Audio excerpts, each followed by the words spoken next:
ننګرهار ولایت کې سبانې 200 سوالګرو باندې نغدي مرسته وویشل شوه. دا 219 تنه سوالګر چې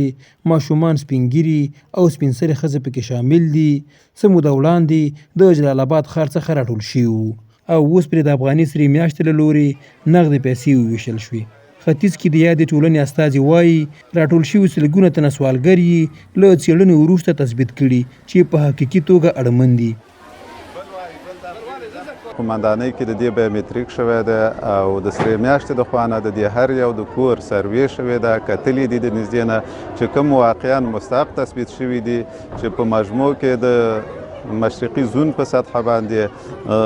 1186 کسان چې دا بایومټریک شوي وو چې بیا په دې کې 1500 سوالګر چې دي دا مستحق تثبیت شول چې د هغې د جملې نه نن په ننګرهار کې د 219 کسانو سوالګرو دپاره 15,000 افغانۍ د سرې میاشتې د خوا نه نغده کومک ورکول کیږي. دا سوالګر وایي له مجبوري سوال کولو ته اړ شوي دي ځکه په خبره یې کار نشته ترڅو حلاله مزدوري وکړي او خپل کورنۍ ته نفقه وګټي. دوی له حکومت غوښتنه کوي چې اوږدمهاله کارونه دې ورته پیدا کړي ترڅو د بل له لاسنیوي خلاص شي.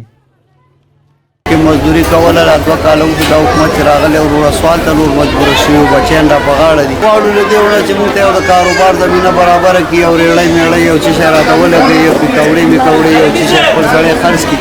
دا به څه کوو چې یو سړی نیمه نیمه ډوډۍ بچو ته کولی په سوال. زه څه ورځې راغلی خپل د کور سامان خرڅ کړی خپل هر خرڅ کړی د ماشومان ته لومړی ډوډۍ مې پیدا کړی کور چرې را باندې پاتې شوی دی دا 3 میاشتې دی وروره څوک مونږ سره هغه نه کوي زامن زما مشران نشته وړه وړه لورجان مې دی وروره یو مورکۍ مې دی وروره هغه هم جوړ ناجوړ دی موږ مجبوري نه به څوک به کېناستو بس د الله شکر.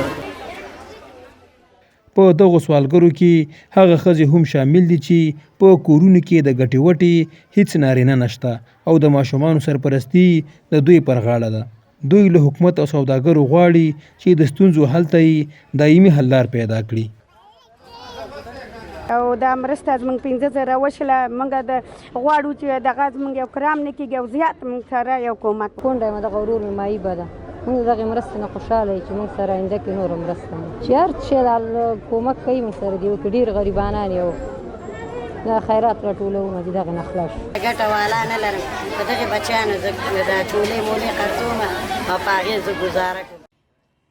په افغانستان کې تیرو جګړو او ناخوالو له ګڼو کورنیو ګټیالي اخیستي او د کورنیو سرپرستي ماشومانو او میرمنو ته ورته غاړې شوې ده چې دې چارې هیواد کې د دا ډول کسانو شمیر زیات کړي.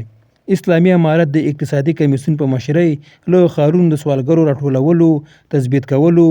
او اړمنو هغو ته د نغدي مرستو ویش پیل کړي خو دې بهیر لا هم د سوالګرو په کمولو کې مرسته نه ده کړې. غوښتنه دا ده که خلکو ته کاري فرصتونه برابر شي د سوالګرو شمیر را کمولو ترڅنګ به هیواد کې د بېوزلۍ کچه هم د پام وړ راښکته شي.